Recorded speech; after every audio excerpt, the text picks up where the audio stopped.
नमस्कार। आज हमारे पास कुछ काफी दिलचस्प सामग्री है। ये पूर्व अमेरिकी राष्ट्रपति ट्रंप और रूसी राष्ट्रपति पुतिन के बीच अलास्का में हुई एक कथित गुप्त बैठक के बारे में है। हाँ, बिल्कुल।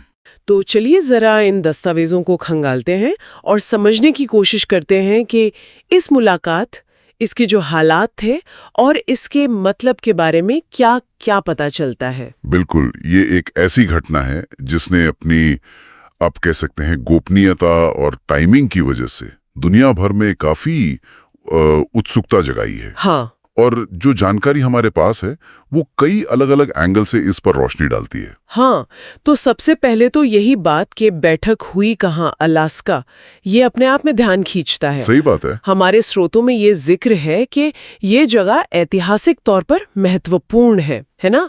अमेरिका ने 1867 में रूस से खरीदा था। हाँ। और ये रूस के बहुत करीब भी है।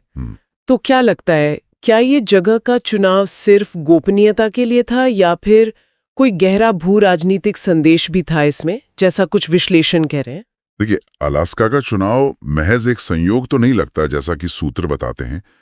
रूस से नजदीकी तो है ही, वो तो साफ है। हाँ। लेकिन कुछ दस्तावेज इस बात पे जोर देते हैं कि इसका शायद कोई प्रतीकात्मक महत्व भी हो सकता है। मतलब अमेरिका द्वारा रूस से खरीदी गई जमीन पर मिलना। अच्छा, हाँ, ये अपने आप में एक स्टेटमेंट है। बिल्कुल। और दुनिया की नजरों से दूर एक अलग थलग जगह पर मिलना, हाँ। वो गुप्त बातचीत के माहौल को और पुख्ता करता है ना? बिल्कुल। और फिर टाइमिंग की बात, ये मुलाकात हुई भी एक ऐसे वक्त पर जब यूक्रेन युद्ध चल रहा है। हाँ, वो भी एक अहम पहलू है। रूस पर पश्चिमी देशों के कड़े प्रतिबंध लगे हुए हैं और ट्रंप खुद वो फिर से अमेरिकी राष्ट्रपति पद की दौड़ में आने का सोच रहे हैं।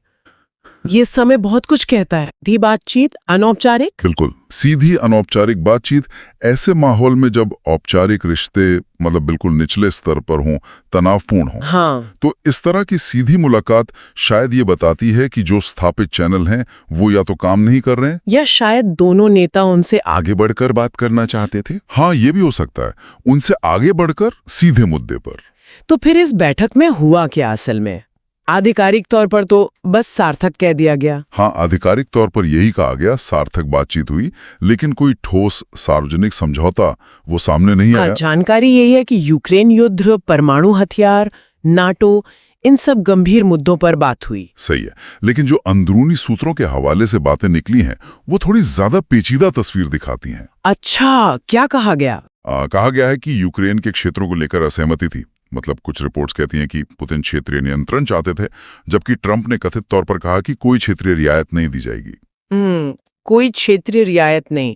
ये बात तो फिर ट्रंप की वो डींग मेकर वाली छवि से जुड़ती है। बिल्कुल बिल्कुल, उसी से जुड़ती है। और इसी से जुड़ी एक और बात है, स्रोतों में ट्रंप का वो दावा कि अगर वो राष्ट्रपति होते तो ये युद्ध होता ही नहीं। हाँ, ये दावा भी है। यहाँ तक कि हिलरी क्लिंटन की उस टिप्पणी का भी जिक्र है कि अगर ट्रंप बिना जमीन गंवाए शांति ले आते हैं तो वो उन्हें नोबेल पुरस्कार के लिए नामांकित करेंगे। ये बयानबाजी भी काफी मायने रखती है। निश्चित रूप से ये बयानबाजी और उधर पुतिन की वो कथित टिप्पणी कि अगर ट्रंप होते तो युद्ध नहीं होता। हाँ। ये दोनों ही चीजें ट्रंप की उस छवि को मजबूत करती हैं जिससे वो दिखाना चाहते हैं, मतलब एक ऐसा नेता जो सीधे बात करके डील कर सकता है। हाँ, और स्रोत ये भी बताते हैं कि कैसे अलग-अलग मीडिया ने इसे अपने अपने ढंग से पेश किया। हाँ, ये भी एक अहम पहलू है।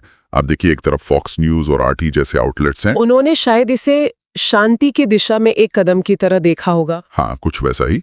और दूसरी तरफ CNN और न्यूयॉर्क टाइम्स जैसे संस्थान हैं जिन्होंने इसे महज एक दिखावा या राजनीतिक स्टंट कहा। तो ये दिखाता है कि कैसे ऐसी घटनाओं की व्याख्या अलग-अलग राजनीतिक खेमों में होती है। बिल्कुल। और ये हमें अमेरिका रूस संबंधों के उस बड़े कॉन्टेक्स्ट की याद दिलाता है जिसका जिक्र इन दस्तावेजों में है। हाँ, वो शीत युद्ध की विरासत। हाँ, शीत युद्ध की विरासत, लगातार बना हुआ शक, चुनावों में हस्तक्षेप के आरोप और नाटो के विस्तार पर रूस की पुरानी चिंताएं, ये सब जुड़ा हुआ है। बिल्कुल। यूक्रेन संघर्ष की जड़ें भी इसी तनावपूर्ण इतिहास का हिस्सा है, जैसा कि स्रोत बताते हैं।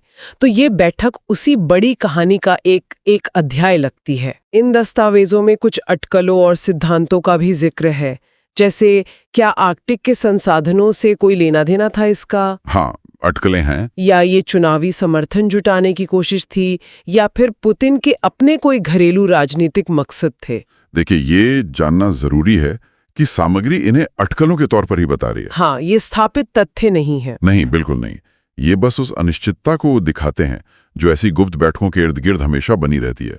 असल में क्या हुआ, क्या मकसद थे, ये कहना मुश्किल होता है। और आखिर हुए वैश्विक प्रभाव की बात भी है, खासकर भारत जैसे देशों के लिए। हाँ, कुछ विश्लेषणों में ये कहा गया कि अगर कोई समझौता होता, मान लीजिए, तो तेल की कीमतों में शायद गिरावट आ सकती थी। हाँ, तेल की कीमतों में गिरावट और भारत की जो रणनीतिक स्थिति है उसको शायद फायदा हो सकता था, क्योंकि भारत के संबंध अमेरिका और रूस दोनों से ही हैं। लेकिन सबसे महत्वपूर्ण बात जो स्रोत बार बार दोहराते हैं वो यही है कि कोई ठोस निर्णायक समझौता वो सार्वजनिक रूप से सामने नहीं आया। तो मतलब सब कुछ धुंधला ही रहा आखिर में। हाँ, एक तरह से ये हमें इस हकीकत से रूबरू कराता है कि इस तरह की जो हाई लेवल पर्दे के पीछे होने वाली मुलाकातें होती हैं, हाँ। उनके असली नतीजे और मायने अक्सर साफ नहीं होते, चाहे बाहर कितनी भी खबरें आएं या बयानबाजी हो। तो अंत में हम ये कह सकते हैं कि ये बैठक कई सवाल छोड़ जाती है। मतलब आधिकारिक बयानों और पर्दे के पीछे की असली कूटनीति में कितना फासला हो सकता है, ये एक बड़ा सवाल है। ये एक बहुत अहम सवाल है।